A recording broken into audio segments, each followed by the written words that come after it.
नमस्कार दोस्तों, आपके अपने YouTube चैनल कायू सेंटर में आप सभी का स्वागत है।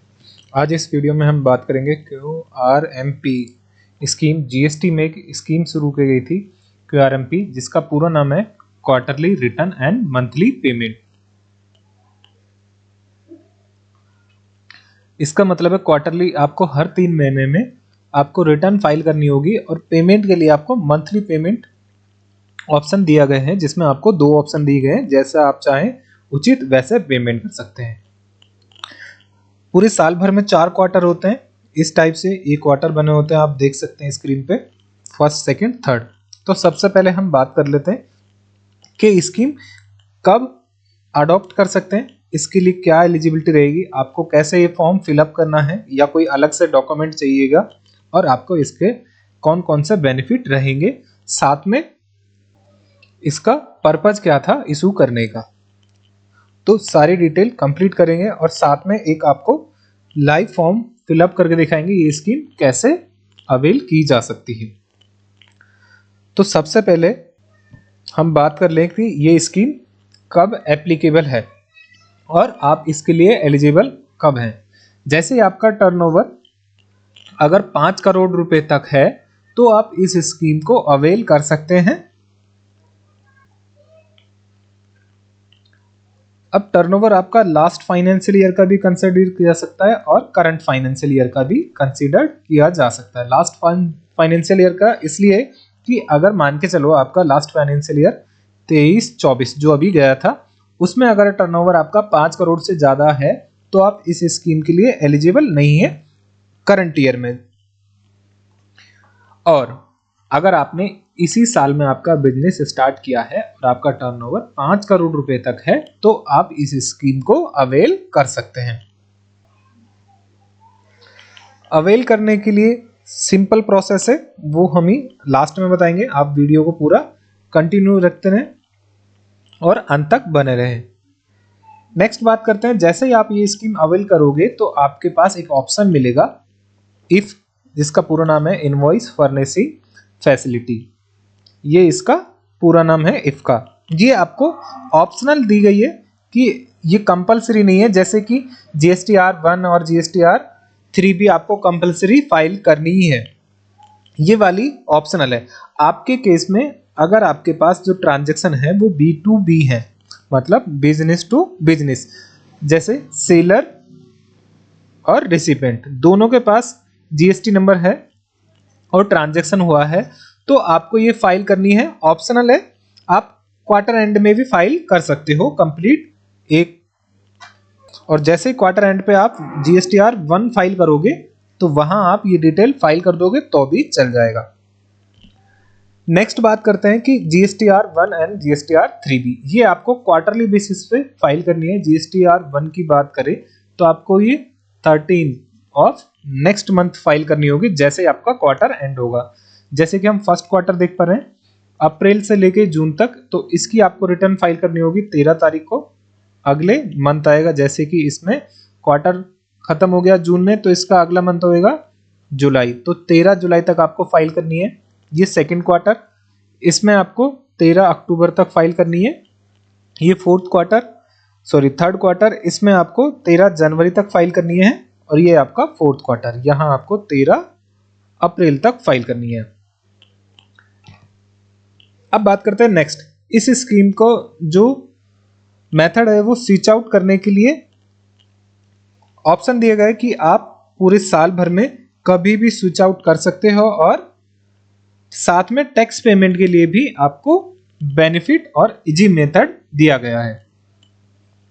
नेक्स्ट है available through out the year, मतलब पूरे साल भर में आप इस स्कीम को अवेल कर सकते हो। अब ये स्कीम के लिए आपको कंडीशन रखी गई है, कुछ डेडलाइन रखी गई है कि आपको कब कब करनी है। डेडलाइन की बात करें तो जैसे ही आप अगर फर्स्ट क्वार्टर में ये अडॉप्ट करना चाहते हो तो जैसे इसका पीरियड है 1 अप्रैल से लेके 30 जून तक, तो ये जो पीरियड है इसके जो आपका फर्स्ट रहेगा क्वार्टर मंथ, उसके 2 महीने पहले तो आपको अडॉप्ट करने के लिए ऑप्शन दिया जाएगा। और एंड होगा आपका जो क्वार्टर स्टार्ट होगा उसकी लास्ट डेट। करंट क्वार्टर की बात करें तो अभी जो क्वार्टर चल रहा है जनवरी टू मार्च चल रहा है। अगर आपको इस क्वार्टर के लिए ये स्कीम अवेल करनी है कि मतलब आपको इसमें बेनिफिट लेना है इस स्कीम का, तो आप कैसे रजिस्ट्रेशन कर सकते हैं और किस डेट से स्टार्ट करते हैं। तो ये क्वार्टर स्टार्ट होगा जनवरी से और इसके 2 महीने पहले होते हैं आपके दिसंबर और नवंबर। तो नवंबर और दिसंबर में, जैसे आप नवंबर और दिसंबर की बात करें तो 1 नवंबर से लेके जनवरी होगा आपका 31 जनवरी, एंड होगा यहां से 31 जनवरी। 31 जनवरी तक आप इस स्कीम को अवेल कर सकते हैं। और जब आपकी रिटर्न जाएगी, जब आपको ये रिटर्न फाइल करनी होगी 4th क्वार्टर की, तो ये आपको 13 अप्रैल को फाइल करनी होगी। अब आगे बात करते हैं टैक्स पेमेंट की। टैक्स पेमेंट में आपको 2 मेथड दिए गए हैं, एक है फिक्स सम मेथड और दूसरा है self assessment method. Fix sum method में आपको एक फॉर्म होगा जीएसटी पीएमटी 06, इस फॉर्म के माध्यम से आपको पेमेंट करना है। अगले मंथ की 25 तारीख तक आपको टैक्स पेमेंट करना है। अब टैक्स पेमेंट कितना करना है, आपको 35% पेमेंट करना है, जो आपकी, अगर आपने क्वार्टरली रिटर्न फाइल करी है तब लास्ट क्वार्टर में, तो आपको 30% टैक्स पे करना है, जो आपका प्रीवियस क्वार्टर में रिटर्न फाइल करी थी उसमें जो लायबिलिटी बनी थी। और अगर आपने मंथली रिटर्न फाइल करी थी तो आपको जो प्रीवियस मंथ में जो टैक्स लायबिलिटी बनी था उसका आपको पेमेंट करना होगा। नेक्स्ट बात करते हैं second method, self assessment method. इसका मतलब यह है कि आपको खुद को ही कैलकुलेट करना है कि आपने आउटपुट टैक्स कितना दिया है, मतलब आपने सेल कितना किया है, और इनपुट टैक्स आपने परचेज कितना करा है। इन दोनों का नेट ऑफ करके जो टैक्स निकलेगा वो आपको पेमेंट करना है। आउटपुट टैक्स की बात करते हैं, ये सेल पे लगता है। जैसे आप माल बेचोगे या सर्विस बेचोगे तो उस पर जो टैक्स चार्ज करोगे वो आपका आउटपुट टैक्स हो गया। इनपुट टैक्स की बात करें तो जो आपने परचेज किया है, परचेज किया है गुड्स या सर्विस, उस पे जो टैक्स पेमेंट किया है उसको आप बोलते हो इनपुट टैक्स, जिसे हम आईटीसी के नाम से जानते हैं, इनपुट टैक्स क्रेडिट। अब इन दोनों को नेट ऑफ करके आपको पेमेंट करना होगा। Tax due, tax liability on inward supply और आउटवर्ड सप्लाई। तो यहां एग्जांपल के लिए लेते हैं कि अगर आपने माल बेचा और उस पर आपने 1200 रुपये जीएसटी चार्ज किया है, और जो आपने माल खरीदा था उस पर आपने 1000 रुपये जीएसटी पे करा था, तो इसका जो नेट ऑफ निकल के आएगा 200 रुपये आएगा, वो आपको कंप्लीट टैक्स पेमेंट करना है। ये इनपुट टैक्स क्रेडिट हो गया आपका, ये 1000 रुपये जो आपने परचेज पे पेमेंट किया था। आई होप यहां तक आपको कंप्लीट समझ में आया। अब बात करते हैं आगे बेनिफिट ऑफ क्यूआरएमपी स्कीम। इस स्कीम का आपको फायदा क्या क्या होगा। तो फर्स्ट जो आपको बेनिफिट मिलना है वो है कंप्लाइंस बर्डन। आपको बहुत लो कंप्लाइंस करने होंगे। आपको जो हर मंथ के लिए क्वार्टरली रिटर्न भरनी होगी, हर मंथ के लिए मंथली बेसिस पे, अब वो क्या भरनी होगी, क्वार्टर बेस पे भरनी होगी। क्योंकि जो GSTR 3B भरनी है वो अब पूरे साल भर में आपको 4 रिटर्न फाइल करनी है इंस्टेड ऑफ 12, कि अगर आपको मंथली सिस्टम होता आपके पास तो आपको 12 रिटर्न फाइल करनी होती GSTR 3B, प्लस में 12 रिटर्न फाइल करनी होती आपको GSTR 1।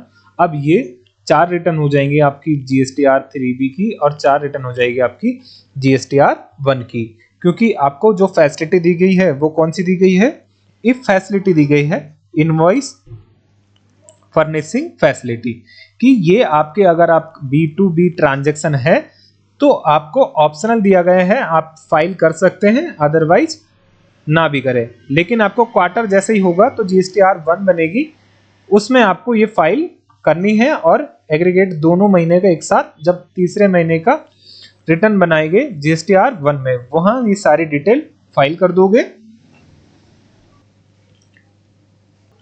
नेक्स्ट बेनिफिट मिलेगा जो आपको टैक्स पेमेंट के लिए। टैक्स पेमेंट के लिए आपको 2 ऑप्शन दिए गए हैं यहाँ पे।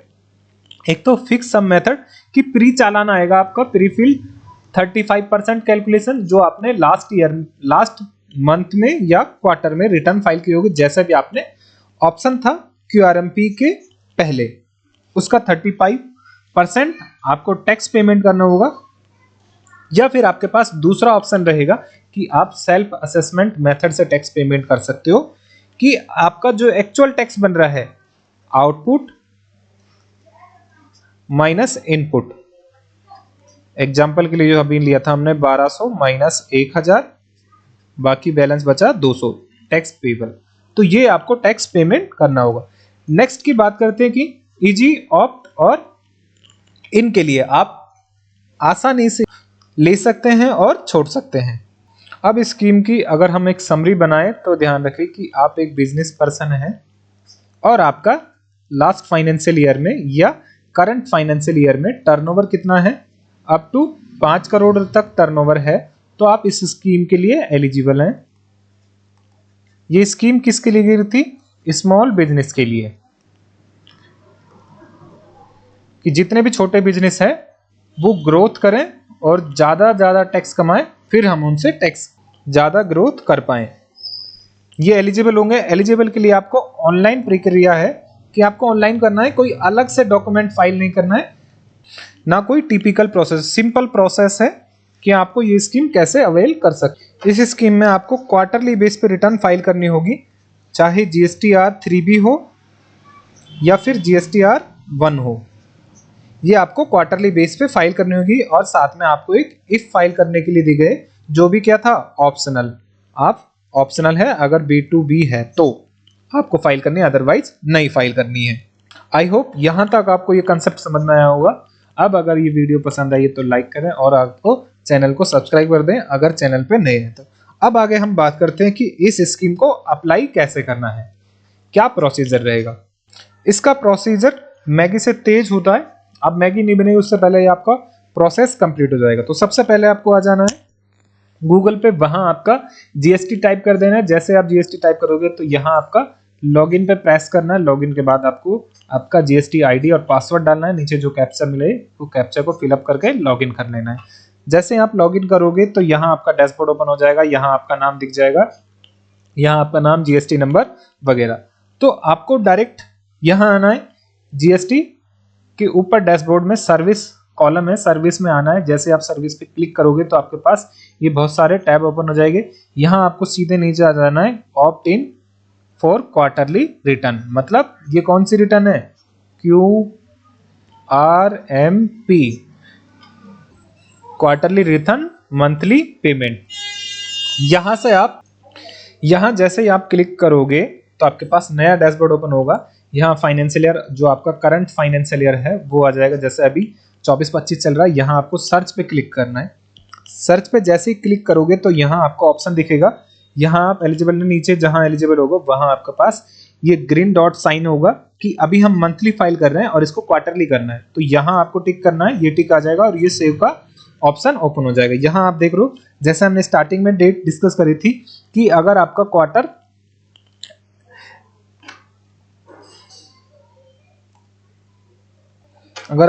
जनवरी टू मार्च है तो आपका जनवरी और इससे 2 महीने पहले दिसंबर और नवंबर, तो यहां से स्टार्ट होगी एलिजिबिलिटी नवंबर, दिसंबर और जनवरी की लास्ट डेट। तो यहां देख रहे हो 1 नवंबर 2024 से लेकर 31 जनवरी 2025 तक आप इस स्कीम को अवेल कर सकते हैं। और आप जो नेक्स्ट क्वार्टर आएगा जो कि अभी चल रहा है जनवरी, फरवरी, मार्च, 4th क्वार्टर, इसमें आपको क्या रिटर्न फाइल करनी होगी? GSTR 1 और GSTR 3B क्वार्टरली बेस पे फाइल करनी होगी। तो हम इस पे क्वार्टरली पे टिक कर देंगे। जैसे टिक करोगे तो यहाँ आपको पास ऑटोमेटिक ऑप्शन हो जाएगा। देखिए GSTR 1 और इफ 13 फरवरी 13 मार्च ऑप्शनल दिखा गया, तो मतलब आपको कंपलसरी नहीं है। आप ऑप्शनल है, फाइल भी कर सकते हो और ना फाइल भी करे, कोई प्रॉब्लम नहीं है। लेकिन जैसे 3rd मंथ आएगा आपका मार्च कंप्लीट होगा तो आपको 13 अप्रैल 2025 को रिटर्न फाइल करनी होगी। सारी डिटेल जनवरी, फरवरी, मार्च की ये डिटेल सबमिट करनी होगी। और साथ में आपको GSTR 3B के लिए भी ऐसे दिया गया है कि जनवरी भी नहीं, फरवरी भी नहीं, मार्च की जो है वो आपको 24 अप्रैल को फाइल करनी होगी। तो यहाँ हम सेव पे क्लिक कर देंगे। जैसे सेव पे क्लिक करेंगे तो आपके पास ऑप्शन आएगा कंफर्मेशन का कि क्या आप श्योर हैं कि आप जो आपको GSTR 1 फाइल करनी है और GSTR 3B फाइल करनी है जनवरी से लेके मार्च की, वो क्वार्टर बेस पे फाइल करनी है। अगर आप ओके करना चाहते तो ये स्कीम आपके पास एक्टिवेट हो जाएगी। तो हम इसको ओके पे क्लिक कर देते हैं और यहाँ आपके पास शो हो जाएगा ऑप्शन कि आपकी प्रोफाइल जो चेंज हो चुकी है सक्सेसफुली, और आप अब क्या हो सकते हो, क्वार्टरली रिटर्न फाइल कर सकते हो, क्योंकि अब आपकी QRMP स्कीम एक्टिवेट हो चुकी है। अब जैसे ही आप रिटर्न फाइल करोगे रिटर्न डैशबोर्ड पे, तो वहां आपके ऑटोमेटिक रिटर्न में क्या शो हो जाएगी, क्वार्टर बेस। आई होप यहाँ तक आपको ये कंप्लीट जानकारी अच्छी लगी होगी। तो वीडियो को लाइक करें, और अगर आप चैनल पर नए हैं तो चैनल को सब्सक्राइब कर दें, और अपने फ्रेंड्स के साथ भी वीडियो को शेयर कर सकते हैं। Thank you guys.